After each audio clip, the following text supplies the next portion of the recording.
अरबों के आक्रमण के प्रभाव। इससे पहले हम बता चुके हैं कि अरबों का आक्रमण किसके द्वारा हुआ। तो अरबों का आक्रमण सबसे पहले सफल आक्रमण में बता चुके हैं कि मोहम्मद बिन कासिम के द्वारा हुआ। उससे पहले असफल आक्रमण दो व्यक्ति के द्वारा यानी कि हुआ था, अल हजाज के द्वारा भेजा गया था सिंध के प्रांत में। ठीक है, लेकिन सिंध के प्रांत के जो राजा थे दाहिर यानी कि राजा दाहिर, उसके द्वारा इसके सैनिक के सहारे हत्या करवा दिया गया था अब्दुल्ला और बुंदैल को। ठीक है, लेकिन उसके पहले वाला वो आज यहाँ पर देखना है अरब के आक्रमण के प्रभाव। मतलब कि ये मोहम्मद बिन कासिम आया तो उसका प्रभाव भारत में क्या क्या पड़ा। ठीक है, तो भारत में मतलब के प्रभाव, पहले आर्थिक क्षेत्र का क्या प्रभाव रहा भारत में। ठीक, दूसरा पॉइंट आता है यूरोप में 13वीं शताब्दी में एबलार ने गणित का ज्ञान पहुंचाया। यानी कि एक पॉइंट क्या है कि आर्थिक क्षेत्रों के प्रभाव में क्या क्या रहा भारत में अरब के आक्रमण से। दूसरा, एबलार ने गणित का ज्ञान पहुंचाया कहां तक, यूरोप तक। कहां तक, यूरोप तक, यानी कि अरब के आक्रमण के दौरान।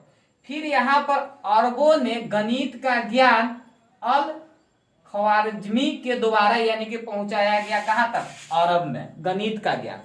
यूरोप में एबलार के द्वारा पहुंचाया गया, अरब में अल ख्वारिज़मी के द्वारा पहुंचाया गया गणित का ज्ञान।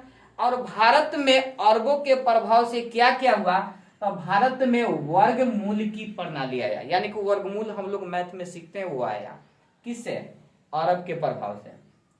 घनमूल का आया, और दशमलव प्रणाली किसका देन है, अरबों का देन है। वर्गमूल, घनमूल और दशमलव प्रणाली किनका देन है, अरबों का देन है।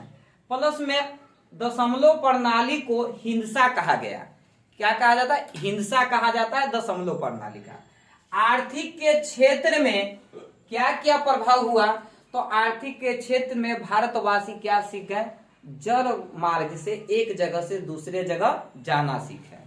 क्योंकि सबसे पहले अरब जब आया था यानी कि अरब देश से अल हजाज के कहने पर बुंदेल और अब्दुल्ला आया था भारत में। तो अब्दुल्ला आया था ये स्थल मार्ग से, अब बुंदेल आया था जल मार्ग से।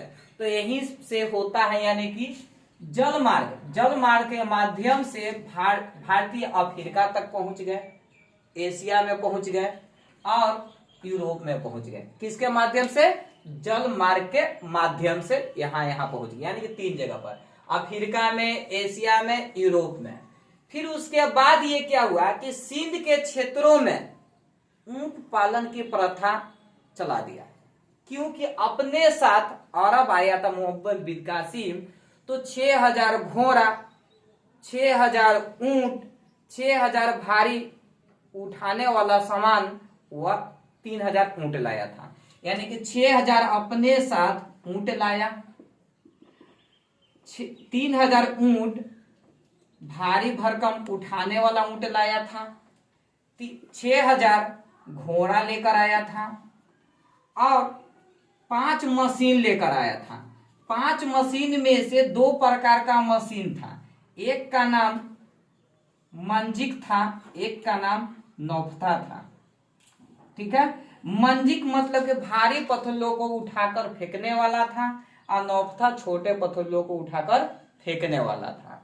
एक मशीन को चलाने में लगभग 500 व्यक्तियों की संख्या लगती थी ये मशीन को चलाने में।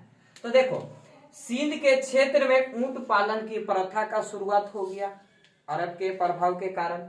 सिंध के क्षेत्र में खजूर की खेती का प्रचलन, आज भी ये सिंध पड़ता तो पाकिस्तान के क्षेत्र में पड़ता है, जो कि आज भी खजूर की खेती वहीं पर ज्यादा होता है। ऊंट उधर के ही राजस्थान और पाकिस्तान के ही क्षेत्र में, मतलब कि ऊंट का पालन। तो ये 2। तीसरा पॉइंट, सिंध के क्षेत्र में पहली बार दिरहम का सिक्का चलाया गया अरब के समय ही, यही प्रभाव रहा। तो दिरहम का सिक्का होता है यानी कि सोने की सिक्का को दिरहम की सिक्का कहा जाता है। ठीक है, तो आज हम लोग अरब के आक्रमण के प्रभाव के बारे में इतना जाने। नेक्स्ट क्लास में अरब के आक्रमण के प्रभाव में और कुछ जानेंगे कि कौन कौन से पुस्तक लिखा गया, कौन से पुस्तक को किस अनुवाद में किया गया, कब किया गया। ठीक है।